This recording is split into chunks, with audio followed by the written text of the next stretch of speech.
என்னம்மா இது? இப்படி ஒரு செய்தியை கொடுத்துட்ட?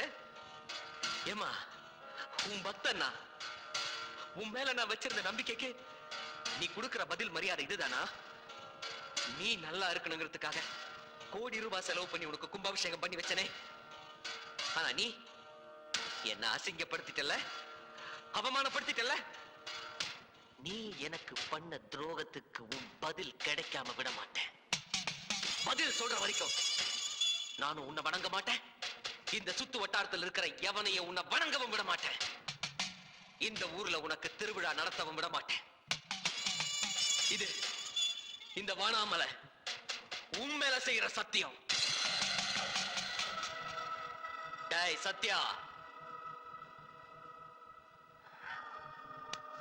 ஜெயமே பிராஸ்துன்னு சொல்லி நம்ம சொத்துல பாதி அழிச்ச அந்த சாமியார் பையன் எங்கடா?